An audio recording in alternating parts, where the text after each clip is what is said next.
You're listening to Simply Put, a podcast from FHN Financial. I'm your host, Will Compernell. The shift to remote work the last 3 years has changed how and where people live, impacting municipal budgets that were set up for pre-pandemic demographics. On today's episode, we talk with Abby Urtz, Head of Product Strategies and Economics with FHN Financial, who also runs FHN Financial's Municipal Strategies Group, to get a better understanding of how the shift to remote work is affecting the municipal credit market and what flexibility cities have to adjust to this new normal. Stay tuned.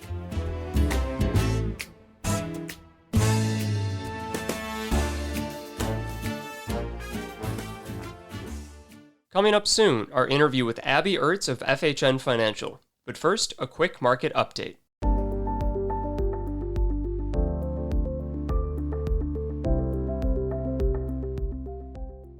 Despite predictions that Chair Powell would address potential changes to R*, the neutral interest rate, in his Jackson Hole speech, he instead emphasized a lot of familiar themes.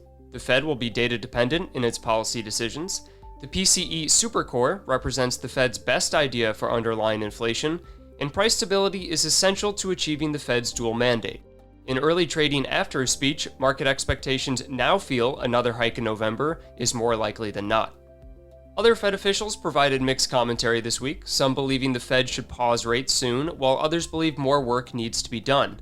Powell will have to work a bit harder to achieve consensus within the FOMC as the Fed reaches the fine-tuning stage of tightening. Treasury yields continue their upward climb during much of the last couple weeks, with 2s nearing cycle highs at 5.04% earlier this week, and 10s establishing a new cycle high at 4.35%. Yields fell a bit after some weaker than expected PMIs, but they're still significantly higher than a month ago. Some bigger picture trends are driving longer-term yields higher though, rather than any individual events. The bigger Treasury deficit is increasing issuance, the Fed is shedding assets off its balance sheet, and banks are selling security holdings, all providing upward pressure on yields. The last couple weeks have been relatively quiet on the data front. The most notable release was the July retail sales report August 14th, which showed spending grew nearly twice as quickly as expected. It's still early in terms of available third quarter data, but the Atlanta Fed's GDP tracker is estimating 5.9% growth for Q3. This could fall a bit before the advanced GDP release at the end of October, but it's still poised to be well above the 1.8% the Fed estimates as long-run potential growth. In the housing market, prices remain elevated despite some of the highest new mortgage rates in more than 20 years. Inventories are low as people who locked in pandemic-era mortgages stay put. While the average rate on a new 30-year fixed-rate mortgage is above 7.5%, the average rate actually being paid by homeowners is closer to 3.6%. The lack of available existing homes has pushed demand into new homes, which should keep residential investment and employment in residential construction high.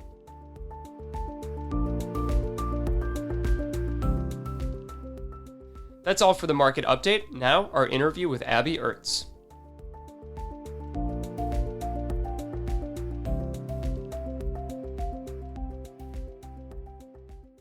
Our guest today is Abby Urtz, Head of Product Strategies and Economics with FHN Financial, and she also runs FHN Financial's Municipal Strategies Group. Abby, good to have you on the podcast. Hey, Will, thanks so much for having me. The topic today is the shift to remote work during the pandemic and how it continues to shape the municipal debt market. We can all think of how our lifestyles changed during the spring of 2020, especially when it came to how we worked. I should note, of course, there were always jobs like construction workers, retail workers, or people in healthcare that didn't see much change in their need to work in person. But for those who could work remotely, as time went on, the reversion to what we might call pre-pandemic work life has been incomplete. And it's also really varied based on industry and geographic location. So Abby, when we think about the shift to remote work and then a kind of incomplete reversion back to pre-pandemic work life, how should we measure it? What are the different metrics that you use? Yeah, I think that's a really good question because there's been a lot of metrics kind of thrown out there in the industry. But I think they all kind of paint a similar picture, which is if we're looking at, office occupancy, badging into the workplace, office vacancy, any measure assessing workers coming back into the workplace, it's definitely showing, I think, a pretty near universal shift towards the negative in terms of people coming into the office less often. we looked at kind of every major US city that could potentially be impacted from more remote work. And what we found is that office vacancies across the board have increased since pre pandemic times. But I think when we kind of dive into the numbers and look a little bit more specifically, like you said, at specific geographies and specific industries, what we found is that while all cities did see an increase in vacancy rates, the amount of the rise in vacancies really varied quite dramatically across cities. And there are a couple, I think, common themes that we found as we've kind of looked at trends in these cities. I think one big thing that's really dictated the trend to remote work is the concentration of these knowledge based industries. So think of it as tech or finance, kind of these professional services industries that can, more easily work from home. So places like San Francisco, New York, even Austin and Seattle, other big kind of tech hubs are among the cities that have seen these biggest increases in vacancies. Another thing that we've seen, which I think makes a lot of sense, is commuting. So places where there are higher employment to population ratios. So in other words, just kind of a measure of how many people are kind of working in the city but live somewhere else where there might be a longer commute. Those are places that have also seen this big rise in vacancies. Another big thing, again, that I think makes a lot of sense is cost of living. If you're looking at a neighborhood that has very expensive house prices, very expensive rents, those are also places that I think have seen a dramatic shift in people no longer working from the office and maybe moving to the suburbs or somewhere else. So I want to kind of address two different scenarios that I read a lot about, especially in the earlier years of the pandemic. To your point, places like San Francisco and New York have the composition of jobs that would be very flexible with remote work.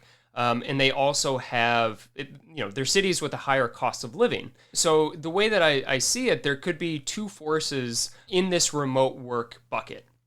The first is a worker for a tech company in San Francisco that then moves to Boise, Idaho, or Butte, Bozeman, and is just working remotely for a Bay Area based company, but really, they're paying taxes in Montana or Idaho. And then the second kind of scenario is a term that I've heard described as the donut effect. And that kind of describes my situation in the pandemic, which is rather than going into the Midtown Manhattan office, I worked from my apartment in Brooklyn. And that does mean that I was now buying lunch in a different part of the city, but my sales tax for that lunch was going to go to the city of New York no matter what. And I was still paying income tax to the state of New York. So, are there different ways that the kind of shift in remote work can impact cities differently because maybe they just moved to the suburbs, but they're still in the same kind of general geographic region, or they could move cross country entirely? Yeah, I mean, I think you've really nailed kind of what the conversation is all about in the muni market right now. There's kind of two dynamics at work here in the muni market. One is something that's really predated the pandemic, which is the shift of population away from the big expensive cities and states, typically in kind of less desirable climates, to less expensive states that may have kind of a better quality of life. This is why you've seen so many people move from the Northeast to Texas and Florida and the Carolinas, even places like, Boise, Idaho, that have a much lower cost of living and excellent quality of life. And so I think that's something that kind of got supercharged in the pandemic. It was, a force already at work. Certain industries kind of allowed people to leave the state altogether and kind of work fully remote. I think that's something that kind of got accelerated in 2020 through 2022 and even beyond. The second dynamic is also something that really predated the pandemic. I think we saw kind of this suburbanization kind of happening in the US where people were moving from the big expensive cities out to the suburbs for, the reasons we've all talked about. A bigger house, more green space, maybe a cheaper mortgage. And that donut effect that you're talking about, the hollowing out of kind of the commercial core, the urban core, as people kind of migrate out to the suburbs and exurbs, That's really the dynamic that I think is kind of shaping the municipal market post pandemic. And the reason that's happening to such a large degree is most industries aren't offering fully remote work. Really, kind of the name of the game these days is this hybrid work week where maybe you're still getting called into the office, but it's only 2 or 3 days a week. So that type of arrangement isn't going to allow you to, say, move from New York all the way to Florida, but it will allow you to move from Midtown Manhattan to Westchester County or somewhere in the suburbs. So, really, when we talk about muni strategy kind of in this post pandemic phase, I think that's what it's all about. We're seeing, kind of a play to maybe overweight some of the suburbs and the exurbs that are benefiting from satellite offices and out migration to those areas, whereas maybe there's more of an underweight to kind of the central business district. At this point, it's 2 full years after the vaccination rollout, and there's a lot of evidence that people are no longer really changing their lifestyles because of any lingering public health risk coming from COVID. So, should we expect the work from home landscape to keep changing, or is what we have now essentially the new normal? Yeah, I mean, I think that's another, million dollar question. I'll leave the prognostication of kind of the future of work from home to the experts. But, I do think that there's a lot of evidence suggesting that kind of work from home and this, remote work landscape is here to stay. I think encouragingly, we have seen a little bit of stabilization in things like office occupancy. Obviously saw a dramatic decline in office occupancy kind of in those early pandemic years, but it has stabilized, maybe even improved somewhat. I think, there is an argument to be made that more people may be coming into the office as the labor market eases. Obviously, we've been in a very tight labor market where employees have held a lot of power and they've kind of been able to make the threat that if their employer isn't going to offer them these flexible work arrangements, that they can just go and do that job somewhere else that will, provide that flexibility.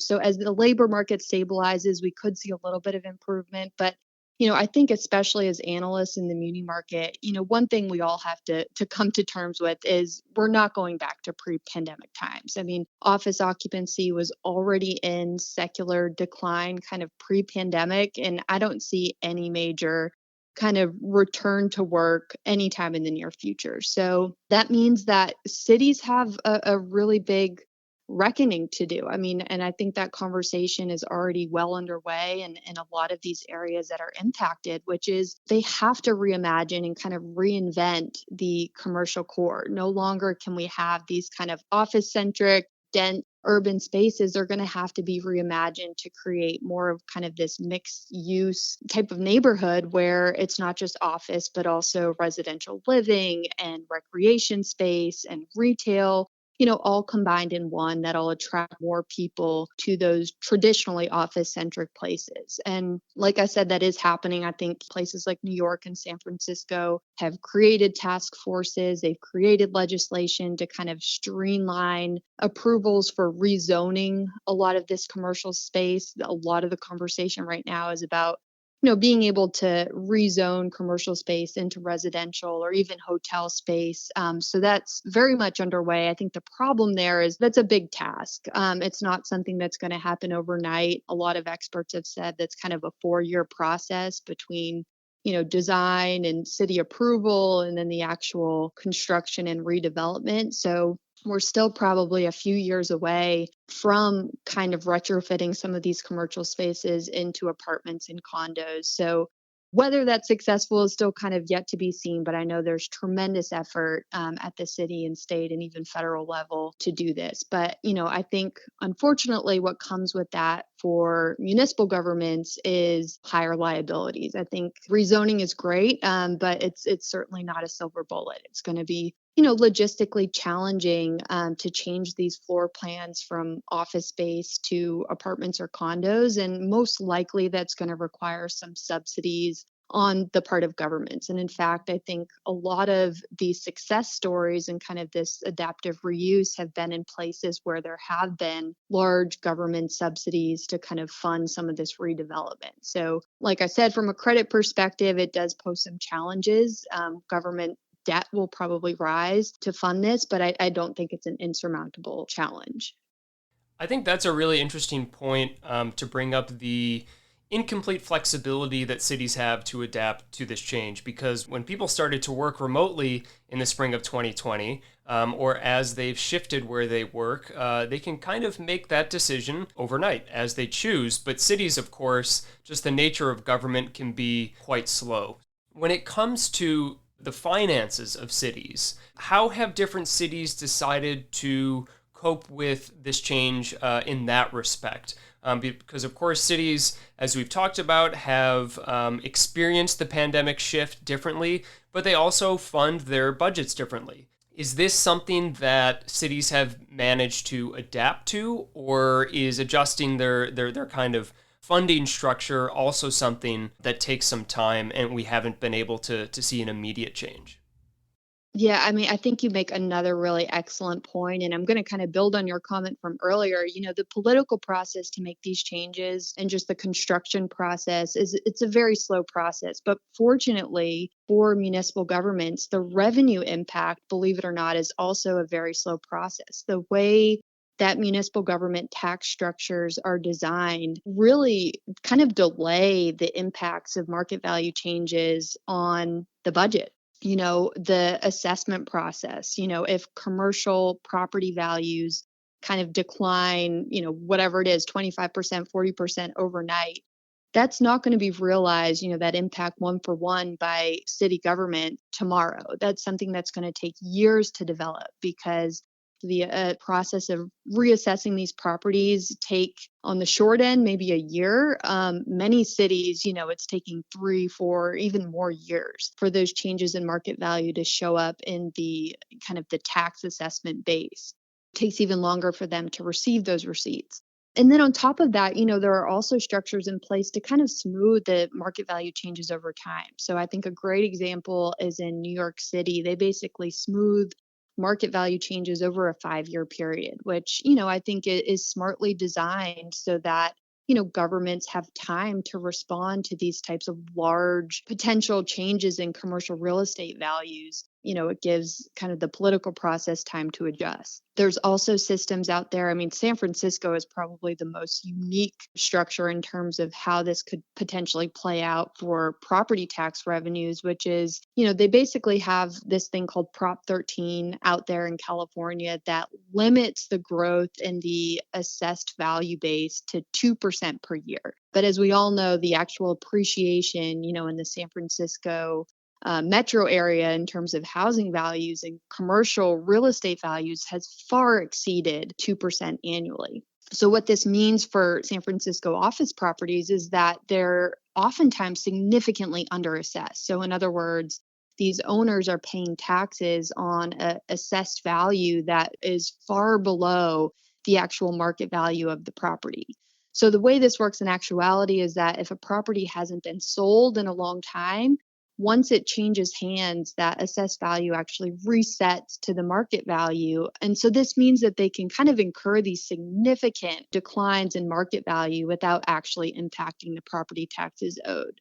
There are numerous stories out there of how this works in the favor of governments. But I think that even if we see kind of a commercial real estate crisis start to develop, it's going to take a lot of time for that to impact governments. The other thing I wanted to make on this point is you also have to consider, office property values aren't kind of the end all be all for government budgets. They make up, this subset of the total property tax base for most cities. Residential property actually represents the lion's share of property taxes in real estate. But there are also a lot of other tax sources that governments receive. They can get sales taxes, income taxes, hotel taxes, and they also get other forms of revenues. They get federal funding, they have licenses and fees, and all of these other sources that kind of contribute to the budget.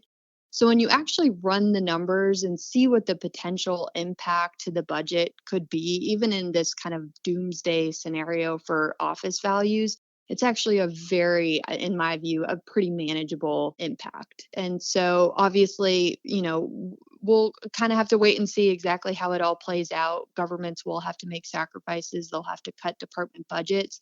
But at the end of the day, we're cautiously optimistic that they'll be able to manage through this without any serious damage to credit ratings. You just mentioned federal subsidies, and it made me think about in the three big stimulus bills that now happened. The most recent one 2.5 years ago, there was a lot of funding for state and city budgets to kind of get them through the worst days of the pandemic. Is this something that is still impacting these budgets? Because then I feel at some point some states had these massive surpluses. Some time has gone on. So, is federal aid in the last few years something that continues to cushion this change and smooth out any growing pains, any adjustments to the remote work landscape? Absolutely. Yeah. I think, we've all kind of talked about it in the municipal market. We're kind of coming off of this golden age for municipal credit, and it's been fueled exactly by, what you just referenced, which is this huge amount of stimulus that came both directly from the federal government and also indirectly in terms of the support to small businesses and residents that really fueled tax revenues that governments rely on through those pandemic years. So, yes, you're exactly right. I mean, at the state level, at the local level, these rainy day funds, basically the savings accounts that governments maintain, are at historic levels. Upgrade to downgrade ratios, the number of governments that are getting credit rating upgrades relative to those getting downgraded, also at historic highs. So, really, we've never been in a stronger position to kind of tackle the types of challenges that these cities are facing. I'll also point out that, cities like San Francisco, New York, Chicago are kind of on the upswing because of those forces. But in many cases, specifically for, cities like New York and San Francisco, these are also very high quality credits. I mean, we're not talking about these cuspy governments that are already kind of teetering on the edge of insolvency. I mean, San Francisco, a AAA rated city, New York, AA rated city. So they're very, very well equipped, I think, to kind of tackle these challenges from a budget perspective. Now, I'm not saying that it's not going to come with some risk. I think we all kind of see a little bit of downside to ratings, to prices. I think so far the market has kind of ignored a lot of the risks in terms of commercial real estate and impact on governments. These credits are all trading very well still to this day. But like I said, I don't think it's insurmountable. I think they have the tools to kind of tackle this head on. We've talked about how the different cities across the country have really varied in their experience of this, but I'm curious if there's anything worth noting about specific distress points within cities. So in New York City, where I live, I know subway ridership is definitely down. And of course, that is funded largely by people paying fares, the turnstiles. In, I believe, most jurisdictions, public schools are funded by property taxes. And so the shift towards remote work, and as people change how and where they work, I imagined that the revenue impacts can have different impacts on certain sections of the city. So is there anything to note about different parts of cities that we're seeing particularly concerning or particularly strong in a broad sense?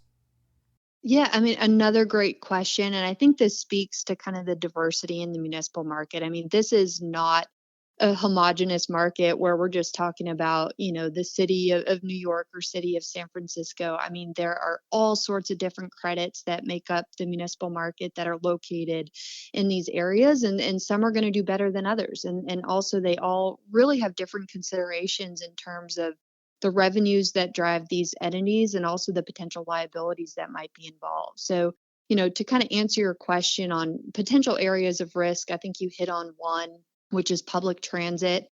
Public transit is a very interesting story. I know in New York City with the MTA, I mean, that's been a very visible story in terms of the decline in ridership, the impacts that's had on just the broader metro area in terms of service levels, in terms of calls on, the city itself and the state for extra revenue to kind of keep it solvent. But for the most part, actually, public transit systems throughout the US are actually funded more from kind of broader geographic areas and actually tax revenue streams. So, a sales tax or a property tax that, as you can imagine, will withstand kind of a commercial real estate crisis much better than the fare box revenues that kind of fund the operations of these entities. And so I think from a credit perspective, for the most part, they're fairly well positioned. But I think kind of the bigger risk that maybe public transit poses is again, the potential liabilities, implicit liabilities for their parent government. So, we've already seen this in New York, like I just mentioned, with state budget funds having to go towards the MTA, city budget funds having to go towards the MTA to kind of keep it afloat. I think that's a continued risk going forward, how much the city and state in New York and other places is going to have to kind of cough up extra funds to help keep public transit, solvent. I think in some cases there are certain entities where fare box revenues may be the source of funding behind these bonds. And in those cases, like the MTA, for example, there could be some real credit risk for holders of those bonds. But I think for the most part, interestingly, there's very few credits that are kind of targeted at, the central business district. If you just think of New York City, it's so much more than just, Midtown Manhattan or the financial district. There are lots of neighborhoods that are still kind of thriving, doing very well, and they provide an excellent offset to kind of the revenue decline that we're seeing in some of, kind of the more urban office-centric areas. There are also lots of credits out there that may carry the New York or San Francisco name that actually span a geographic area that may include some of the suburbs that are benefiting. New York City Water, the authority that serves kind of the New York metro area, is a great example of that. Carries the New York City name, but it's not just serving the 5 boroughs, it's also serving parts of Westchester County and other suburbs. So that's another great way to kind of get that New York City kind of tax exemption benefit, but kind of mitigate the risks associated with, work from home and the movement out to the suburbs. It sounds like you're quite bullish then on the municipal financial landscape, that these city and state budgets are kind of not doing nearly as poorly as one might think, given the pandemic the last few years and the shift to remote work. So over the next 6 to 12 months, what do you think are the main questions investors should be thinking about, especially when it comes to this work from home trend and how it's impacting municipal budgets?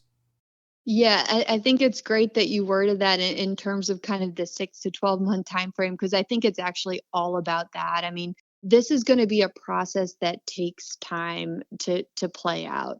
I think, when we're talking about municipal bonds in some of these places that carry, shorter maturities, call it 3, 4, or even 5 years, it's probably not something that we have to worry too much about. As I mentioned earlier, these tax structures are designed in a way to kind of delay the impacts from, this commercial real estate crisis on government budgets. But over the longer haul, I think it's something that we have to take very seriously. I do think it's too early to kind of proclaim, the outcome of work from home and its impact on cities. Like you mentioned, we're feeling cautiously optimistic that governments can, come out of this crisis well, maybe even stronger than before. But there's definitely some downside risk. And I think especially so just knowing that the market really hasn't been pricing in this risk. So when we're talking about kind of longer maturity debt in some of these areas, we do think that, there should be some concessions for owning that debt. In general, I would say we feel much more bullish on the suburbs and the exurbs that we've seen kind of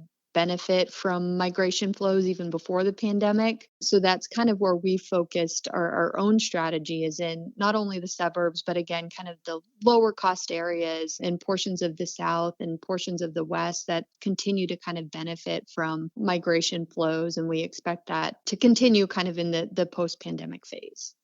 Abby Urtz, thank you for coming on the podcast. Thanks, Will.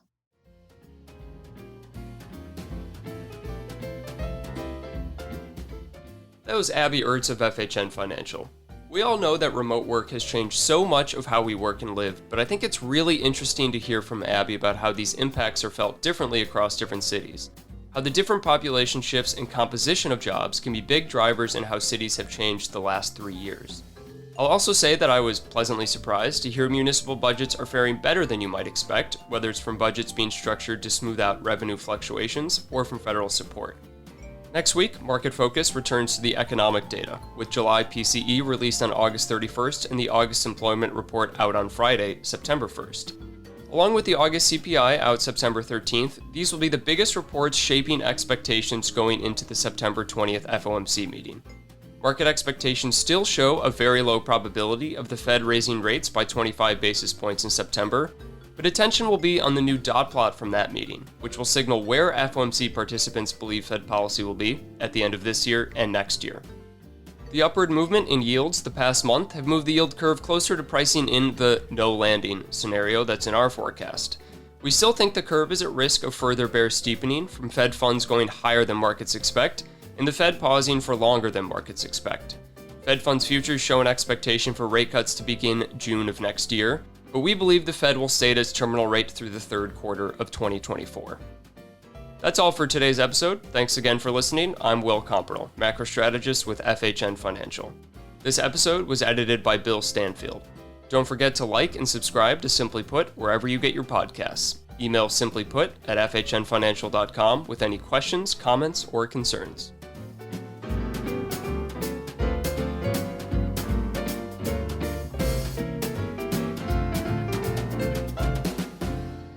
This podcast is presented for informational purposes only and is not intended as an offer or solicitation with respect to the purchase or sale of any security. Views expressed herein accurately reflect the speaker's personal views about the data, news, trends, events, etc. discussed herein or any subject securities or issuers. No part of their compensation was, is, or will be, directly or indirectly, related to any specific recommendations or views expressed. FHN Financial, through First Horizon Bank or its affiliates, offers investment products and services. Investment products are not FDIC insured, have no bank guarantee, and may lose value.